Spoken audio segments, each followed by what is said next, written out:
In the name of Allah most gracious most merciful. आज का जो हमारा लास्ट लेक्चर है सर्जरी का, वो है सर्जिकल इंस्ट्रूमेंट्स पे कि कौन सा इंस्ट्रूमेंट किस चीज़ के लिए यूज़ होता है। तो वो हम देख लेते हैं। सर्जिकल इंस्ट्रूमेंट बहुत टाइप के होते हैं, काफ़ी ज़्यादा, लेकिन उनको अगर हम डिवाइड कर लें रेंजेस में कि फॉरसेप्स में, तो डिफरेंट टाइप के जो हैं फॉरसेप्स यूज़ होते हैं, सीजर यूज़ होती हैं, स्कैल्पल यूज़ होते हैं, उनकी नीडल यूज़ होती हैं, और कुछ इंस्ट्रूमेंट्स को हम सर्जिकल मिसलिनियस के ज़िम्मे में डाल देंगे। तो फोर्सेप किस लिए यूज़ होते हैं? यूज़ टू पिंच और ट्विस्ट टिश्यू, जैसे टिश्यू को पकड़ने के लिए यूज़ होते हैं। सीज़र किसी चीज़ को कट करने के लिए यूज़ होती हैं, ठीक है? और स्कैल्पल और नीडल किसी चीज़ को कट करने के लिए, और नीडल जो है किसी चीज़ को पियर्स करने के लिए, उसके अंदर जो है होल करने के लिए इस्तेमाल होती है। इसके अलावा सर्जिकल मिसलेनियस में हम दूसरे इंस्ट्रूमेंट्स देख लेंगे जो सर्जरी के अंदर आमतौर पे यूज़ होते हैं। तो सबसे पहले आते हैं हम फॉरसेप्स पे।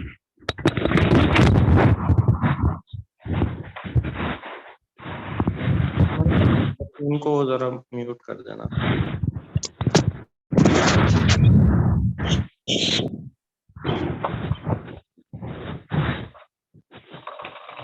यहाँ पे टच होके बैठ गए हैं।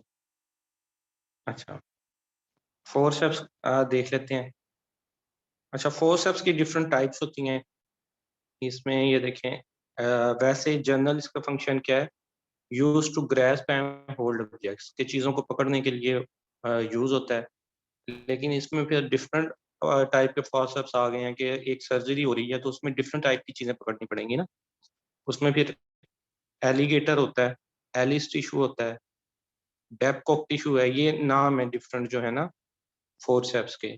केराइल, कैले, हाल्स्टेड मॉस्किटो, हीमोस्टेटिक, ब्राउन हेड थंब और रेड टूथ थंब।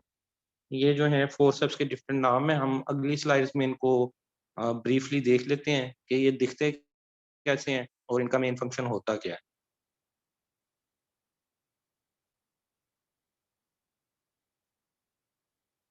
सबसे पहले देखिएगा, ये एलिगेटर है।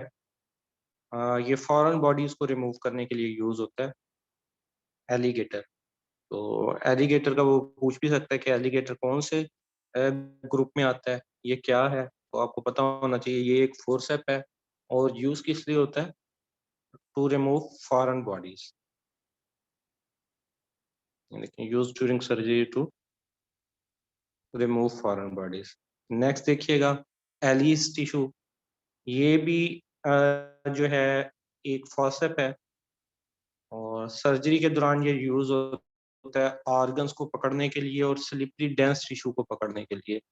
ये देखिए इसके आगे ये इस तरह का ये बना हुआ है पिक्चर। तो बस जस्ट आपके देखने के लिए, आपने जो याद करना है वो तो फॉरसेप का नाम और वो कौन सी चीज पकड़ने के लिए यूज होता है, ठीक है। तो एलिस टिश्यू जो है वो ऑर्गन्स और स्लिपरी डेंस टिश्यू को पकड़ने के लिए यूज होता है। तीसरा फॉरसेप देखते हैं, बैबकॉक टिश्यू। ये डेलिकेट टिश्यूज को पकड़ने के लिए यूज होता है फॉरसेप। इसकी टिप्स जो हैं वो स्मूथ होती हैं। पिछले वाले की हमने टिप्स देखी थी, वो शार्प थी, ये जो हैं स्मूथ हैं। तो जो डेलिकेट टिश्यूज होंगे बॉडी के, उनको पकड़ने के लिए ये इस्तेमाल होगा। उसके बाद आइए केराइल। ये भी एक फॉरसेप है, और ये लाइगेशन से पहले ब्लीडिंग को स्टॉप करने के लिए यूज होता है। इसी जगह पे इसको हम लगा देते हैं ताकि ब्लीडिंग स्टॉप हो जाए, उतने के अंदर हम जो है लाइगेशन कर लेते हैं। ये इसका पार्ट देखिएगा, ये वहाँ पे जो है कोई आर्टरी है, वेन है, उसके ऊपर हम लगा देंगे ताकि वो वहाँ से ब्लड को रोक ले। इसका नाम है केराइल। उसके बाद आ जाता है कैले। कैले का भी ऑलमोस्ट वही फंक्शन है, ठीक है। ये भी ब्लीडिंग को रोकने के लिए यूज होता है, ब्लड वेसल्स। जी। कैले के बाद आ जाए हालस्ट्रिड मॉस्किटो होम्योस्टैटिक। ये भी जो है अपना टाइप है, ब्लीडिंग रोकने के लिए यूज़ होता है। ये 3 जो हैं लास्ट 3 जो आपको बताए, वो ये तीनों जो हैं ब्लीडिंग को रोकने के लिए यूज़ होते हैं। लेकिन इनकी जो है स्ट्रक्चर के अंदर थोड़ा बहुत फ़र्क आ जाता है। जैसे इसका बताया हुआ है कि ये स्मॉलर देन केराइल और कैले। कैले और केराइल से ये जो है छोटा है, और इसकी जो सेरेशंस हैं, ये फुल लेंथ ऑफ जास्ट तक हैं। मतलब ये जितना पार्ट है इसके ऊपर सेरेशंस मौजूद हैं। सेरेशंस मुराद ये निशानात मौजूद हैं, ये देखिएगा, ये जो निशान लगे हुए हैं। और ये दोनों टाइप का हो सकता है, कर्व्ड भी हो सकता है और स्ट्रेट भी हो सकता है। ये जो दिखाया हुआ है ये स्ट्रेट है, और कर्व्ड के अंदर जो है उसकी जो आगे चोंच सी है वो मुड़ी हुई होगी। उसके बाद ये आ गया ब्राउन एडसन थंब। आमतौर पे ये जो हमारी लैब्स में मौजूद भी होता है। ये भी सर्जरी के दौरान जो है टिश्यू, मसल और स्किन को पकड़ने के लिए यूज़ होता है। और इसकी जो टिप है उस पे जो है वो कोई तीत मौजूद नहीं होता। इसकी ये टिप देखिएगा। तो आज तक जो जिसे हम ये इसको देखते आए हैं और यूज़ होता है, इसका नाम है ब्राउन एडसन थंब। ये सारी फोर्सेप्स की एग्जांपल्स हैं जो मैं आपको बता रहा हूँ। उसके बाद आ जाता है रेड टूथ थंब। इसका जो आगे टिप है उसका स्ट्रक्चर चेंज है, फंक्शन वही है। कोई भी जो होगा फंक्शन तो यही होगा ना, पकड़ने के लिए। फोर्सेप अमूमन चीज़ों को पकड़ने के लिए यूज़ होता है। जो दोनों टाइप के ये जो हैं थंब फोर्सेप्स, इनमें फ़र्क क्या है? इनकी जो है ये टूथ का फ़र्क है। इसकी जो टूथ है उसके ऊपर स्ट्रक्चर बना हुआ है होल्ड करने के लिए। जो पहले वाला हमने देखा ब्राउन एडिसन थंब, उसके इस तरह कोई स्ट्रक्चर नहीं है। इससे ग्रिप मजबूत हो जाएगी जिस चीज़ को पकड़ना है, लेकिन जिस चीज़ को पकड़ना है वो होनी रफ चाहिए, वरना ज़ख्म हो सकता है। उसके बाद ये हमने देख लिया फोर्सेस डिफरेंट टाइप के। है तो ये रट्टे वाली चीज़, आपको रट्टा मारना पड़ेगा। चाहे आप इसका वन पेजर बना लें, एक तरफ फोर्सेप लिख लें, नाम लिख लें, फंक्शन लिख लें, सीजर लिखें, नाम लिखें, फंक्शन लिखें।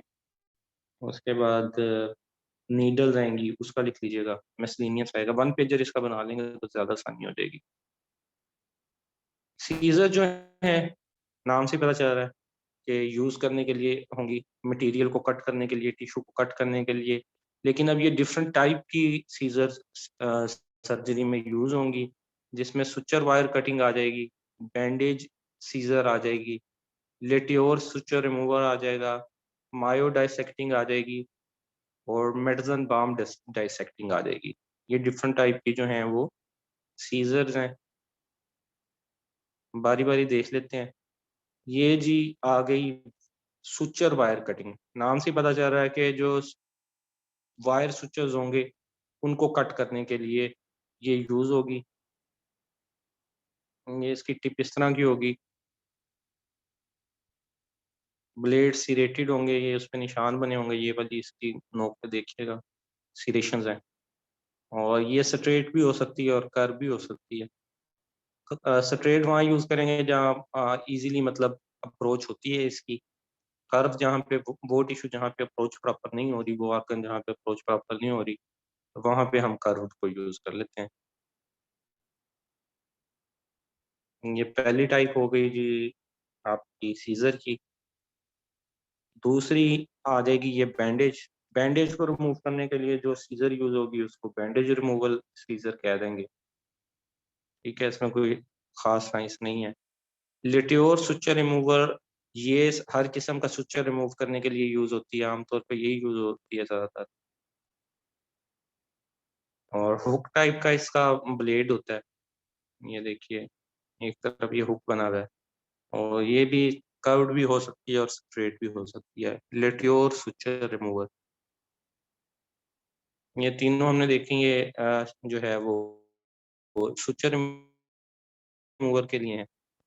और ये सीजर जो आमतौर पे हर लैब में पड़ी होती है, मायो डाइसेक्टिंग सीजर। ये किस लिए यूज होगी जी? बॉडी टिश्यूज और सुचर्स को कट करने के लिए आमतौर पे यही यूज़ होती है, पोस्टमार्टम वगैरह करने के लिए भी जो है आमतौर पर बर्ड्स का ज़्यादातर ये मायोडाइसेक्टिंग होती है, जो प्रॉपर इसका नाम है।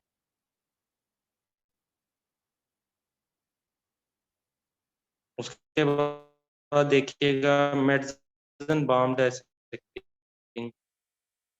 ये डायज़न फ़र्क क्या है पिछली वाली, ये जो शैंक्स हैं वो ज़्यादा लंबे हैं और नैरो हैं पिछली के मुकाबले में, ठीक है? ये वाला एरिया, इसके अंदर ज़्यादा मतलब इसकी लंबाई ज़्यादा है। ये डिफरेंट टाइप की जो है वो सीज़र्स होंगी, ये हमने 5 टाइप की सीज़र्स देखी हैं।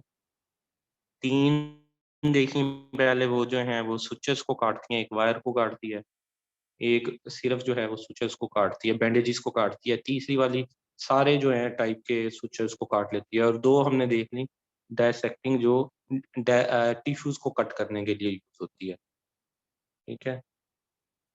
मायो सीज़र जो है वो किसी भी टिश्यू को कट करती है, और मेडिसिन बाम डाइसेक्टिंग ये वाली जो है, ये सिर्फ़ डेलिकेट टिश्यूज़ को, जो नरम टिश्यूज़ होते हैं, उनके लिए यूज़ होती है। आगे आ जाते हैं हम स्कैल्पल्स पे। अब स्कैल्पल जो होता है और उसके कुछ पार्ट होते हैं।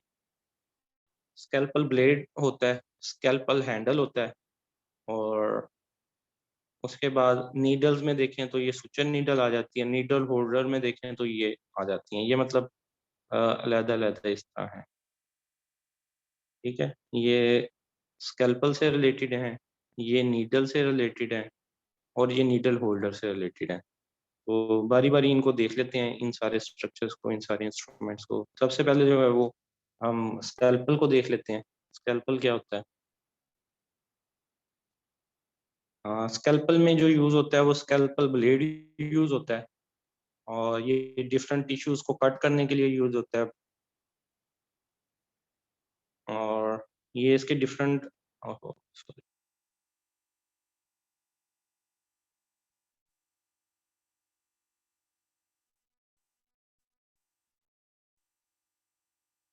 डिफरेंट इसके जो हैं वो साइज़ेज़ होते हैं, 18, 20, 21, 22, 23, 25, 25 A, 26 और 36।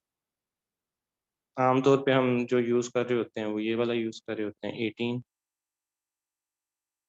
बाकियों से हमें थोड़ा कम ही वास्ता पड़ता है। तो स्कैल्पल ब्लेड किस लिए यूज़ होगा? To cut different tissues. उसके बाद हम स्कैल्पल ब्लेड के बाद देख लेते हैं स्कैल्पल हैंडल को। ये स्कैल्पल हैंडल है जी। ये ब्लेड को होल्ड करने के लिए यूज़ होता है। ज़ाहिर सी बात है, हमने ब्लेड वैसे ही तो नहीं मारना शुरू कर देना एनिमल को जो सर्जरी हो रही है।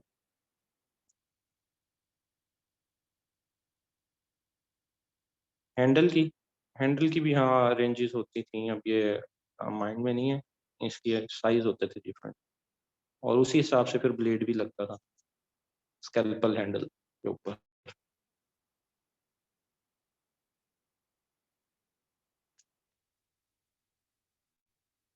हाँ जी। स्कैल्पल हैंडल जो है वो स्कैल्पल ब्लेड को पकड़ने के लिए यूज़ होता है, और इससे आप इजीली मतलब जो ब्लेड से जो भी वर्क करना है वो इजीली आप कर सकते हैं, बगैर अपने आप को कोई नुकसान पहुंचाए।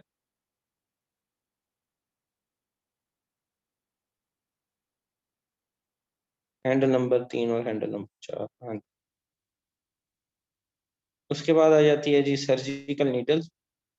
सर्जिकल नीडल जो है वो 2 टाइप की होती है। एक ये टिपर एंड वाली है, और दूसरी ये कटिंग एंड वाली है। सुचर नीडल जो है वो सर्जरी में स्किन को क्लोज करने और सबक्यूटेनियस टिश्यू को क्लोज करने के लिए यूज होती है।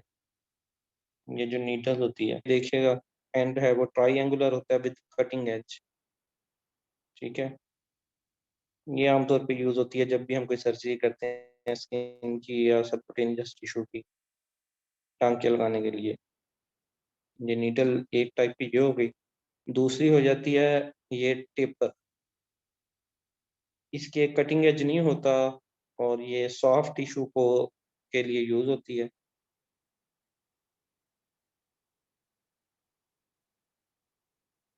ये देखिएगा इसके दोनों एंड, सॉफ्ट टिश्यू के लिए fascia, gastrointestinal tissue, vascular tissue, no cutting edge on the tip.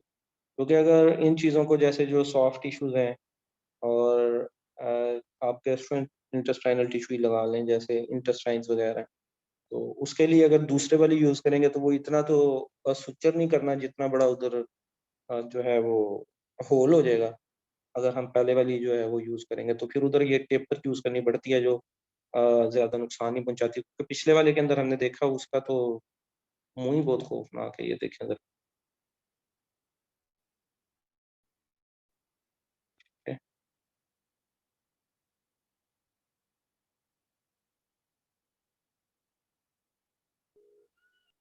इसके बाद चलते हैं नीडल होल्डर पे। नीडल होल्डर जो हैं वो 2 टाइप के हैं। पहला टाइप, उसका नाम है मायो हेगर।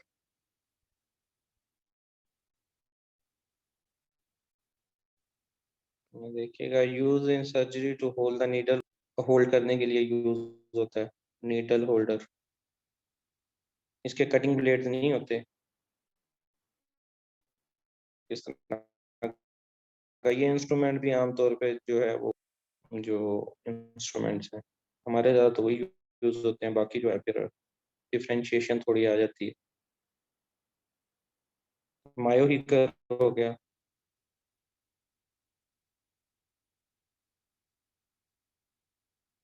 उसके बाद ओल्सन हीगर हो गया, ये दूसरे वाला ओल्सन हीगर है। स्लाइड आगे नहीं हो रही, मतलब अंधेरा आ गया आंखों के सामने। अच्छा, दूसरे टाइप का जो नीडल होल्डर है इसका नाम है,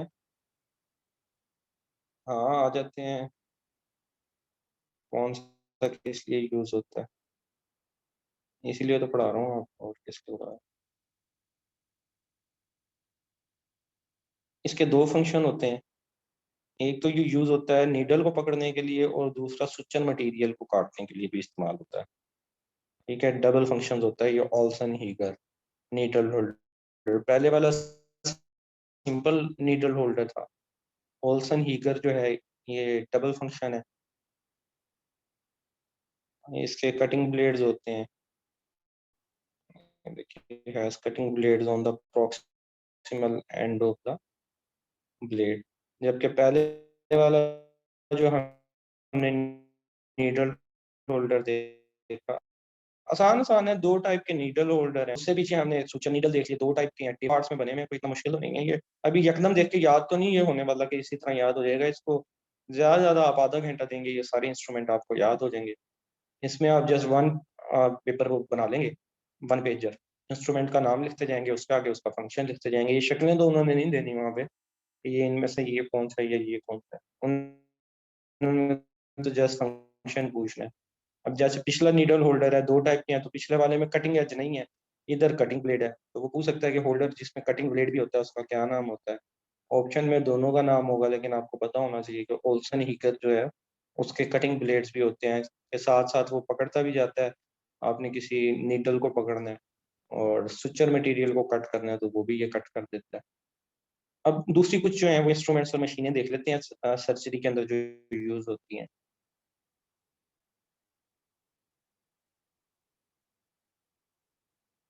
ये हैं जी टॉवल क्लैंप्स। ये पकड़ने के लिए यूज होता है, जो ड्रैप्स और टॉवल्स होते हैं। ड्रैप्स का पता है ना आपको, वो ये कपड़े का ही होता है जो ऊपर बिछा देते हैं। जिस पार्ट की सर्जरी करनी होती है सिर्फ वो पार्ट नजर आता है, बाकी पार्ट को कवर कर लेते हैं, कि ये ना हो कि ऑपरेशन कहीं करना था और कर कहीं और दिया। तो ये सिर्फ उस एरिया को स्पेसिफिक करके हाईलाइट सा कर देता है। सबस सा कपड़ा, हाँ जी। टॉवल क्लैम्प्स उसको, मतलब प्रॉपर टर्मिनोलॉजी मेडिकल में टॉवल क्लैम्प्स कह देते हैं। और ये स्नूक ओवेरियो हुक, ये नाम से भी पता चल रहा है कि ये जो है ओवरी और जो यूट्रस का कोई ऑपरेशन है उसमें यूज़ होगा। जब इनके अंदर स्पाइंग हम करते हैं डॉग और कैट में, तो जो इसका हॉर्न ऑफ यूट्रस है उसको पकड़ने के लिए यूज़ होता है। स्नूक वेरियो हिस्टेरेक्टोमी हुक, ये देखिए, ये इधर दिखाया भी हुआ है। ये सब्ज रंग का जो कपड़ा है ये ट्रैप है, देखिए हुक सा बना हुआ है इसके।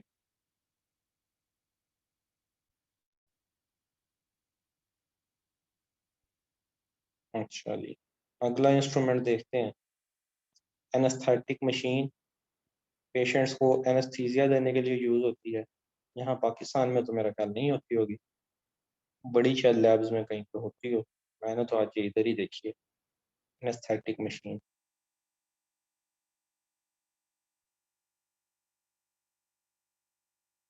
उसके बाद आ जाए जी एंडोट्रैकियल ट्यूब। ये आमतौर पे मतलब मोस्टली यूज़ होती हैं, किस लिए यूज़ होती हैं?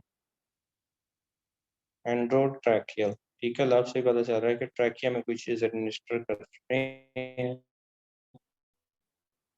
ये inserted into the trachea of patient, large या स्मॉल एनिमल के जो है। तो ये इसके ज़रिए जो है जनरल एनेस्थीसिया भी दिया जाता है।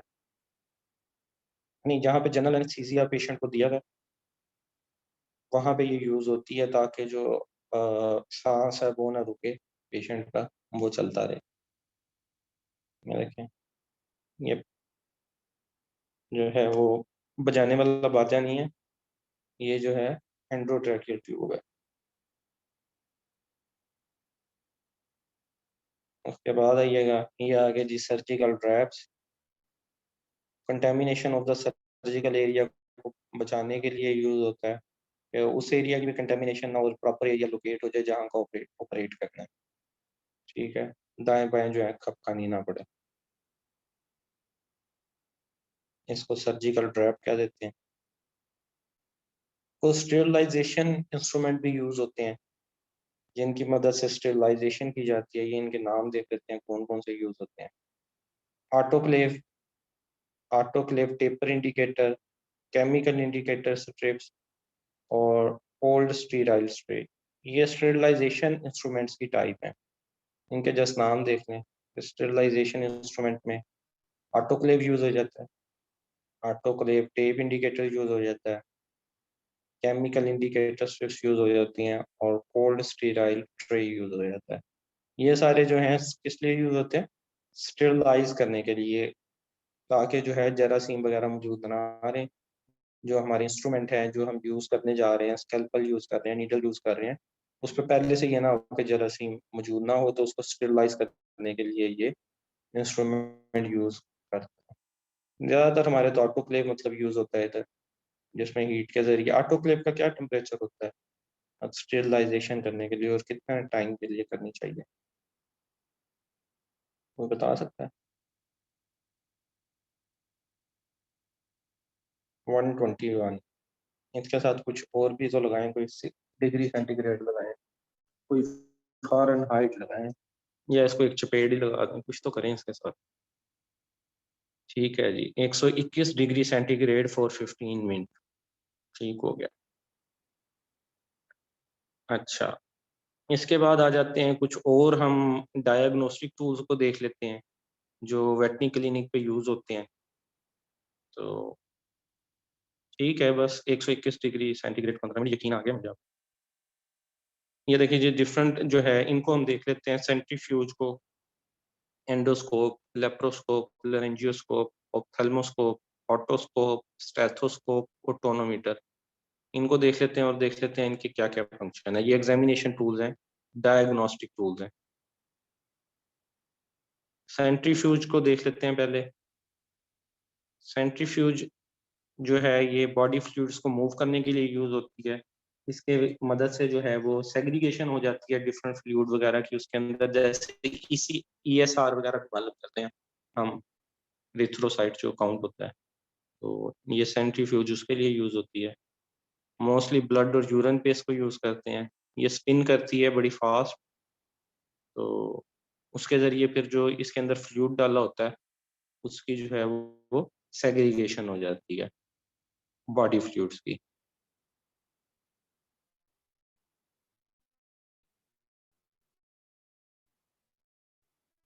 एंडोस्कोप इंटरनल पार्ट्स का जो व्यू लेने के लिए जो चीज़ यूज़ होती है, उसको हम एंडोस्कोप कहते हैं, ठीक है? फिर ये जो है इसके आगे जो कैमरा लगा होता है, जहाँ-जहाँ ये मूव करती है बॉडी के अंदर, वहाँ का जो है व्यू आता जाता है। तो इंटरनल ऑर्गन्स को इस तरह चेक कर लेते हैं कि अंदर कोई ज़ख्म वगैरह तो नहीं है, अल्सर वगैरह तो नहीं है, के अंदर प्रॉब्लम क्या आ रहा है, जो प्रॉब्लम आम तौर पे नज़र ना आ रहा हो बाकी मशीन्स के ज़रिए हमें, तो वो एंडोस्कोप के ज़रिए हम यूज़ कर लेते हैं इंटरनल पार्ट्स को। जैसे एंडो का लफ्ज़ हमेशा इंटरनल के लिए आमतौर पे यूज़ होता है। एंडो और एक्सो, एंडो अंदर वालों के लिए, तो अंदर के पार्ट्स देखने के लिए, इंटरनल पार्ट्स को देखने के लिए जो इंस्ट्रूमेंट यूज़ होता है उसको हम एंडोस्कोप कहते हैं। एंडोस्कोप के बाद आइएगा लेरेंजियोस्कोप। ज़ाहिर बात है जो ये लेरेंजियोस्कोप ये हमारे लेरिंक्स तक जो चीज़ जाएगी उसको कहेंगे। ये वोकल कॉर्ड्स को देखने के लिए यूज़ होता है, ठीक है? और इंटोबेशन के लिए यूज़ होता है। इंटोबेशन क्या होता है? मैंने आपको बताया भी था। Often used to facilitate intubation. Laryngoscope ये देखें, 2 के ये जो वोकल कॉर्ड्स जो हैं और इसका जो उसके लिए ये यूज़ कर रहे हैं हम। इंटुबेशन ये मस्नूई साँस देने को कहते हैं, रेस्पिरेशन वगैरह, जिसकी मदद से जो है वो प्रॉपर जो है साँस वगैरह ले लेता है और उसके जो चीज़ भी हमने पास करनी हो वो पास कर लेते हैं। तो लेरेंजियोस्कोप देखिएगा।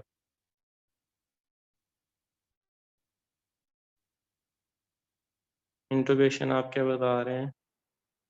मैंने इसकी बताया इंटुबेशन।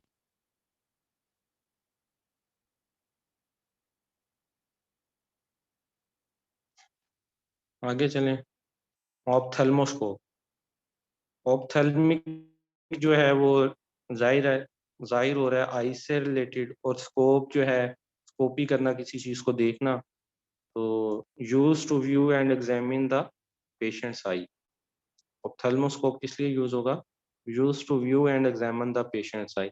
अब वो ऑप्थेल्मोस्कोप पे दे सकता है कि ये किस लिए यूज़ होता है, आईज को देखने के लिए, ईयर को दे, तो आपको पता होना चाहिए कि ऑप्थेल्मोस्कोप जहाँ आएगा वो आईज को एग्जामिन करने के लिए यूज़ होगा।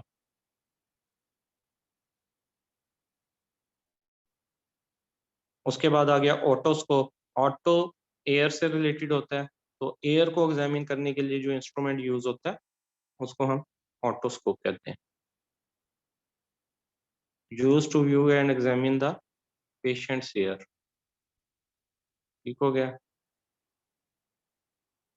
ये देखिए वो उसका एयर को चेक कर रही है डॉक्टर, एयर को चेक कर रही है, कोई मूवी नहीं लगाई हुई उसने।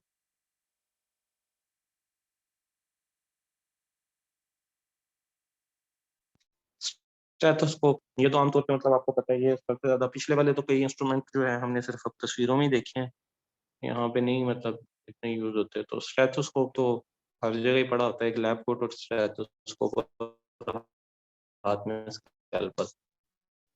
ठीक है जी, वेटरनरी डॉक्टर आ रहा है। तो स्टेथोस्कोप जो है वो used to monitor and listen heart beats, beat sound और गैस्ट्रिक साउंड। बॉडी में जो डिफरेंट टाइप के साउंड्स हैं, उनको सुनने के लिए ये हम आमतौर पे यूज़ करते हैं। ज़्यादातर हार्ट से रिलेटेड होता है, लेकिन और भी जो हैं साउंड्स, अगर तजर्बाकार है वेटरनरियन, तो वो इसके ज़रिए एग्ज़ामिन कर सकता है। जैसे पेरिस्टाल्टिक मूवमेंट्स वगैरह जो होती हैं बॉडी में, गैस्ट्रिक साउंड्स वगैरह होते हैं, उनको भी एग्ज़ामिन किया जा सकता है स्टेथोस्कोप की मदद से। तो ये used to monitor and listen the heart beats, breath sound and gastric sound. ये हो गया जी स्टेथोस्कोप। ये देखिए जी टोनोमीटर। पेशेंट की आई का जो इंटरनल प्रेशर है उसको चेक करने के लिए ये आमतौर पे यूज होता है। आई का प्रेशर कितना है इसके अंदर आई में, उसके लिए जो है यूज़ करते हैं हम टोनोमीटर। ठीक है, ये थोड़ा-सा यूनिक सा है, जो हमने कम-कम सुना हुआ है। Used to test the pressure inside of the patient's eye. ठीक हो गया टोनोमीटर। आईवी इंस्ट्रूमेंट्स आ जाएँ, आईवी इंस्ट्रूमेंट्स जो हैं वो यूज़ होते हैं ब्लड सैंपल्स को कलेक्ट करने के लिए या मेडिसिन को इंट्रावेनस जो है वो दाखिल करने के लिए बॉडी में। आईवी आईवी इंट्रावेनस, ठीक है?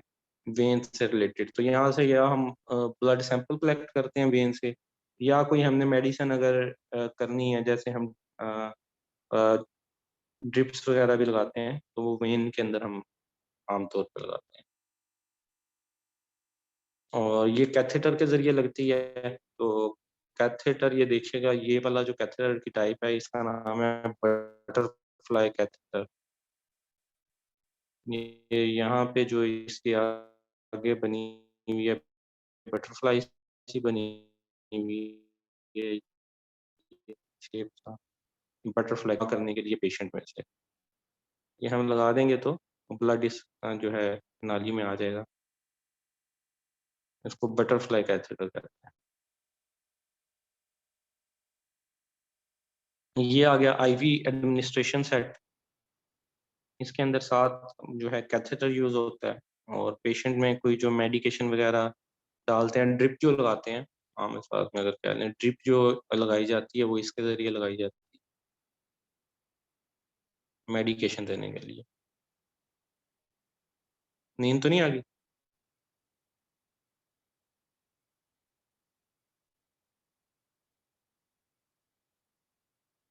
इसके बाद आ जाते हैं कुछ डेंटल इंस्ट्रूमेंट्स, पेट्स वगैरह के या ये हॉर्सेस वगैरह के जो होते हैं टीथ, उनको चेक करने के लिए, उनको हम देख लेते हैं। नहीं है? बड़ी बात है। ये आ गया जी बार्लिंग गन। ये इंस्ट्रूमेंट किस लिए यूज़ होता है? कोई जो बोलस वगैरह, आपको आनी थी हैदर, लाज़मी बात थी। लड़के होते ही निकम्मे हैं। अच्छा, बार्लिंग गन जो है ये यूज़ होती है कैप्सूल और बोलस वगैरह देने के लिए, मेनली कैटल के अंदर। ज़्यादातर ये कैटल के अंदर यूज़ होती है। अच्छा, ये पी लें साथ। अच्छा, ये देखिएगा इसका स्ट्रक्चर। तो बोलस वगैरह एडमिनिस्टर करना है माउथ के अंदर, तो ये हम बार्लिंग गन जो है वो यूज़ कर लेते हैं।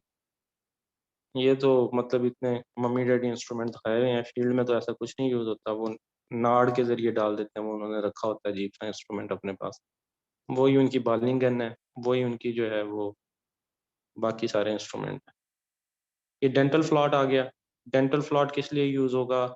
या इसको रेस्पर भी कहते हैं, टूथ पर।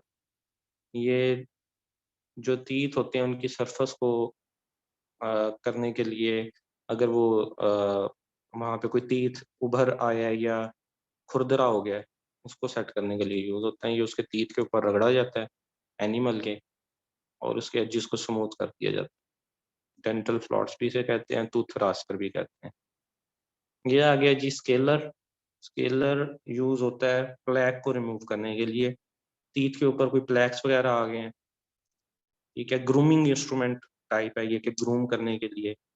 ज़्यादातर ये मतलब जो एनिमल्स रखते हैं हम पेट्स के शौक के लिए, उसमें यूज़ होता है, या जो महँगे एनिमल होते हैं, उनकी टीथ स्केलिंग की जाती है, या इंसानों की टूथ स्केलिंग नहीं होती।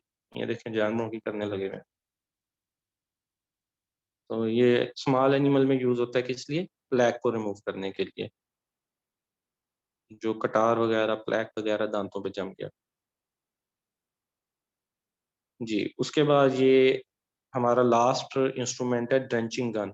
ये यूज़ होता है जी, ये जो स्मॉल के लिए होगा वो छोटा, ड्रेंचिंग गन यूज़ हो जाती है लार्ज के लिए बड़ी। आम तौर पे जो डीवर्मिंग वगैरह करवाई जाती है, या कोई मेडिकेशन ओरल एडमिनिस्टर करनी होती है ना, वो फिर इसके ज़रिए करते हैं।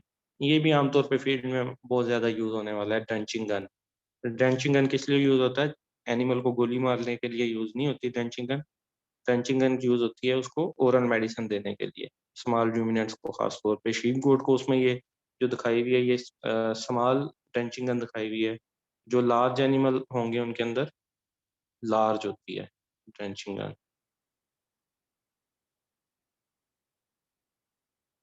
हाँ जी, एलवीजेस भी पिलाई जाती है, डीवर्मिंग की जाती है। एलवीजेस ये मैदे वगैरह को सेट करने के लिए होता है और डीवर्मिंग जो है वो पिलाई जाती है जो लिक्विड फॉर्म के अंदर होती है इसके ज़रिए।